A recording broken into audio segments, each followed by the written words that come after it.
Okay, we can do that and What go do you ahead. prefer? Or we Well, can- yeah, I know Senator Blumenthal will be Senator down. Blackburn, why don't you get rolling and we'll just have Senator Blumenthal jump in when he does. Yeah, that's what I had. Yeah, go ahead, everybody. Oh, Senator.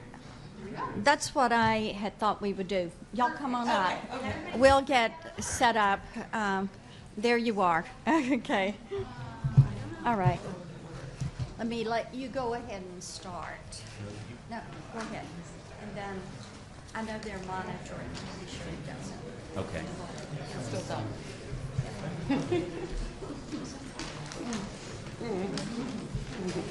Well, you know, the old saying, picture's worth 1,000 words. This picture is worth 1,000 words. I want to thank, above all, the parents and young people who have brought us to this day. You've done it. We're going to get a vote. And we're going to get more than one vote. We're going to get votes here, and then we're going to get votes in the House, and we are going to pass this measure. And it will be a tribute to your courage and your strength, your persistence and your perseverance. And it also will be a tribute to the democratic process. We can get things done. Bipartisanship is still alive and well in our United States Congress and our democracy. I am deeply grateful to all of you for sharing your stories. Your faces and voices have made it possible for us to get this vote. I want to thank Senator Schumer. He made a promise. He kept it, not just with word, but with his heart and with passion that has enabled us to have a deep and broad bipartisan majority in favor of this bill. It is really just about empowering young people and parents to take back control over their lives online, to make choices that will enable them to disconnect from the evil that has been driven at them by social media, and to say to big tech, we no longer trust you to make decisions for us. We no longer trust your promises that you will take care of it. We've seen this movie before. We know how it ends. No real results. And the reason is, we've seen from their own documents, their own files, their own evidence, that their business model is to get more eyeballs for longer periods of time, so they get more advertisers and more dollars, knowing that those profits are derived from destroying lives of your children. Now, we can't bring back those lives, but we can save others. And I am haunted by one of the moms who said to us, I think speaking on behalf of everyone, when will you stop them from killing people? When will you stop them from killing our children? Today we take a step in that direction by giving you the tools and safeguards so you and your children can make choices, giving big tech a duty of care, requiring them to prevent or mitigate the harms that are occurring, and opening these black box algorithms so that we know how they work. And this bill is not about censorship. It is truly about product design, as I just said on the floor of the Senate. Product design applies across the board to things that are sold to Americans. It's one of our principles that we protect against defective products that we know cause harm. Car manufacturers are required to install seatbelts and airbags. The same has to be true of social media. We need to impose these kinds of safeguards and impose that duty of care. I am really hopeful about the path ahead. I am hopeful because of the big bipartisan majority that we have today for this bill. But most important, I'm hopeful because you will continue to be our advocates. You will be our champions. You are our leaders and our lodestar. And we're going to continue this fight. And I want to say that I am immensely grateful to Senator Blackburn, who has been an incomparably important and valuable true partner in this effort, and I thank her for all she's done. Absolutely. And what fun to see. We know your tears. And hearing your sobs, it is really gratitude. So we thank you. And I think Big Tech is making their last gasp push on the floor. But you all are cool. You're winning. And we're happy to be a part. Thank you. Thank you so much. Thank you so much, both of you. Hello, everyone. My name is Juliana Arnold, and I live in New York, just outside of the city. I am a member of Parents SOS, and I'm glad to be here with you all, making this very, very momentous occasion. Ooh. Okay. 2 years ago, when she was just 17, I lost my daughter, Coco, after an Instagram drug dealer sold her counterfeit Percocet laced with fentanyl. Needless to say, her loss shattered our family. No parent should ever have to go through this. Outliving your child is like pain of no other. And I miss Coco desperately. The only way through this suffering, though, has been for me to find some sort of purpose. And advocating for the Kids Online Safety and Privacy Act has served that for me.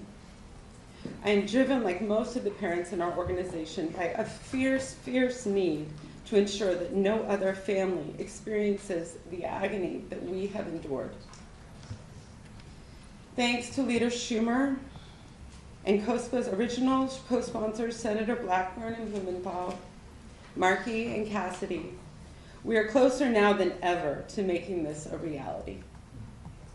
With Senate's historic vote to pass COSPA, which we expect early next week, all we need now is the House to follow suit, passing COSPA as soon as possible. Critics of COSPA have tried every sort of tactic to prevent its passage. Lately, some are saying this process has been rushed, but I believe, as the senators mentioned, this has been long in the works. It couldn't be further from the truth. Senators Blackburn and Blumenthal introduced COSA 2 years ago. Since then, it has been thoroughly vetted and revised multiple times to secure the broad bipartisan support it has now both within the halls of Congress and without. And while our elected leaders were working away on the Hill, we parents have traveled to DC over and over again.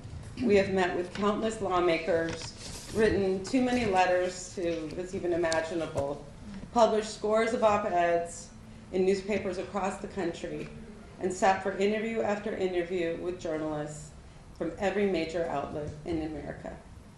We have mustered our courage to tell the story of the absolute worst day of our lives, as many times as needed in order to honor our children's memories and save other children's lives. Getting COSPA to this point has not been done in haste whatsoever, and it really hasn't been easy. But I couldn't be prouder to stand here today with my fellow parents, see how close we are to the finish line. Now let's get this done Pass this bill once and for all, and let's make it law. With that action, let's say for the last time that children's lives are more precious than any penny big tech will make at their expense. Thank you very much, and I would now like to introduce my fellow parent from Parents SOS, Todd Miner. Thank you.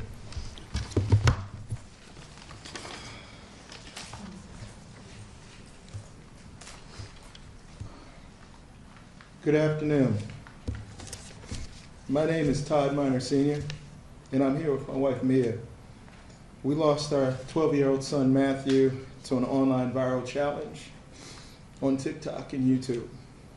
This was after he was allowed access to the internet for just 1 hour. The never-ending pain of his loss and never seeing his smiling face, coupled with the tragic memories of performing CPR on him to try to save his life, stays with us every day. We heard from many of Matthew's classmates and friends that they could not turn off seeing these online challenges when they were on social media. They felt there was no way out. It was then that we decided that we would not rest until America's youth was safe from online harms on social media. We never want another family to experience the tragedies we have due to social media and big tech. Unlike big tech, COSPA puts children and youth's lives and families' safety before profits. The progress on COSPA we have seen in recent weeks and months is a culmination of hard work over the past couple years by us, our fellow survivor parents, advocates, and Senators Schumer, Blackburn, Blumenthal, Markey, and Cassidy. All true heroes in my book. We've heard some opponents of the bill talk about how this is being done in haste and how it's rushed. Not one of us who have gone through what we have gone through and what we have experienced, the pain, would agree with that. I stand here before you as a witness of the challenging work and sleepless nights it took to get here. I remember the numerous but productive trips to Capitol Hill and the long nights staying up and drafting our respective op-eds. After all that, we still prepared for interviews and speaking engagements to continue spreading the word about COSPA and online child safety. We also supported each other through calls and texts through our rough times, remembering our children and youth who are no longer with us. Who are no longer with us. But we still needed to do our part toward the great mission, passage of COSA. Our tragedy, this great work, the passage of COSPA, has brought us together as brothers and sisters. Strong leadership makes our country strong.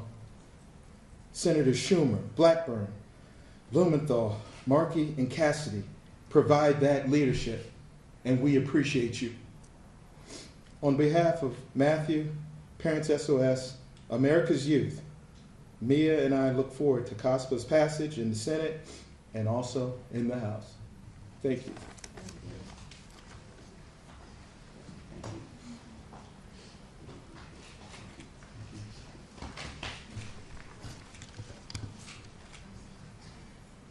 Hello everyone, my name is Isabel Sunderland and I'm a youth advocate with Design It For Us.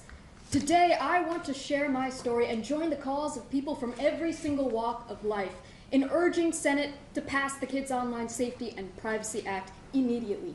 For too long we have seen that big tech has long succeeded at selling us the idea that regulation, or at least strong regulation for that matter, is not needed.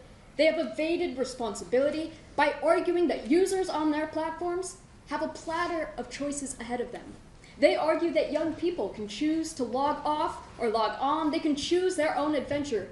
We can choose who we want to meet with or who we don't want to talk with. But I want to set the record straight right now. On the long list of priorities that big tech has, user choice is at the bottom.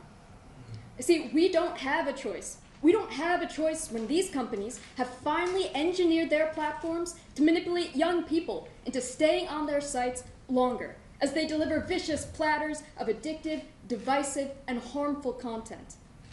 We don't have a choice when they pursue padding their pockets, portfolios, and platforms, and these companies have auctioned off our attention spans and our generation to the highest bidder. It wasn't a choice. When I was recommended body image content that lured me into believing that I wasn't enough, that my body wasn't enough, my face didn't look the right way, that I wasn't pretty enough. For me, it was seeing a notification that might nudge me to open the app. It would then encourage me to view my feed with the promise that I would see what my friends are up to, view cool things that I might want to do. It was scrolling and scrolling and scrolling because maybe it was a hard day. Maybe because I just wanted to relax, because something in the back of my mind told me that I might find something that would make it worth it. And soon, it never took long, those harmless videos started to change. They would first start recommending me simple things, such as the best skincare routines, maybe the best workouts to get fit and toned, then advertisements diagramming which part of my body I should target with what kind of foods, beauty challenges where I could morph my face into whatever way I wanted to look like and compare it to another person. I was seeing videos telling me what I was supposed to look like, and when I would click I don't want to see this anymore, I would be shown it all the more. Because the truth is, we don't get a choice. You can't turn it off and put it in your pocket and forget about it, because the odds are stacked against you. At their core, big tech has created a business model that profits off of brokenness. See, the Kids Online Safety and Privacy Act disrupts this business model. It places kids at the center, and it's a crucial piece of bipartisan legislation that we must pass yesterday, that we should pass now too. See, this legislation doesn't ban social media. It doesn't do away with the internet, doesn't censor free speech, or deprive us of the ability to enjoy the fundamentally good parts of the internet. The parts where we see connection, compassion, and community, but it does give us the power to shape our experiences online.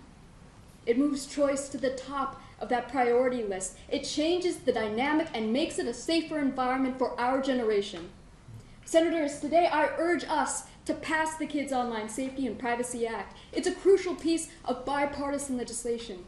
I thank the advocates and the parents and the senators that are standing with me in this room, because we're not finished yet.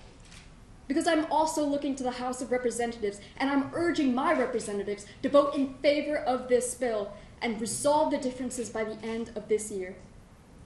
Folks, we know that every single second that we wait, that's another teen, another family, another story where the value of a choice, the empowerment of a choice, could make all the difference.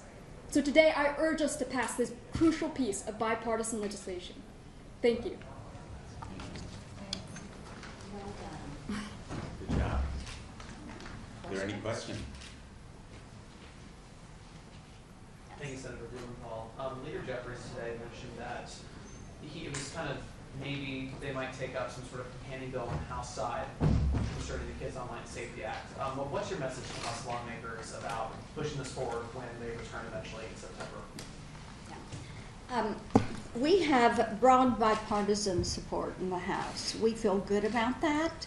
We know that Congressman Bill Aracas and Congresswoman Castor have done a good bit of work. I've talked with a lot of those former House colleagues, and they are ready to move forward on this. They want a vote on the floor, so we're encouraged by that and by support from leadership to move this forward. Yeah, my message is even simpler. Listen to the parents. I have a son named Matthew. We all have sons and daughters. We know how vulnerable they can be. There, but for the grace of God, goes every one of us. You have a responsibility to listen to these parents and to young people who are coming forward. And if you look at the numbers in the Senate vote, you'll get on the right side of history. Yes. Senator, some of your colleagues have raised concerns about free speech or expression as a result of this bill. What is your response to those concerns? There are endless myths and misconceptions that have been spread, and they're continuing to do it by the armies of lawyers and lobbyists that big tech has hired because they want to protect their profits. We want to protect children. There's no censorship in this bill. It's about product design. There is no invasion of privacy in this bill. We've chosen not to collect information from kids. And this bill is Not a free speech. It's not a speech bill. It is a content neutral bill. There is no rule-making authority in this bill. And as you all were watching us on the floor, these were some of the points that we were making, that there were misrepresentations of what the bill actually does. It doesn't give new powers to the state attorneys general. It doesn't give new powers to the FTC, pardon me, and it doesn't give the government more authority. And as Senator Blumenthal said, this is about product design. This is about duty of care. Senators, could you just speak to the history of the moment, considering this is the first time social media companies will be facing new requirements in this way? In over 2 decades, well before these social media companies even came to fruition? The history is the vote bills Yeah, going we on. just- We've got to vote. Yeah, let me just say, you know, the bell is tolling for big tech. And ask not for whom the bell tolls. It tolls for thee and us.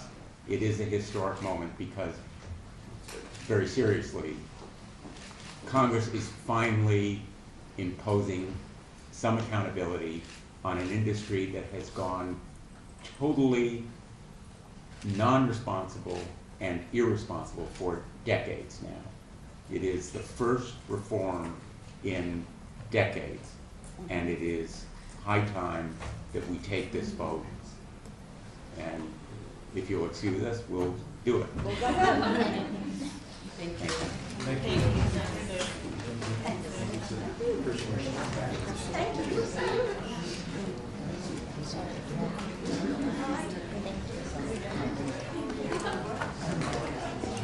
See you soon.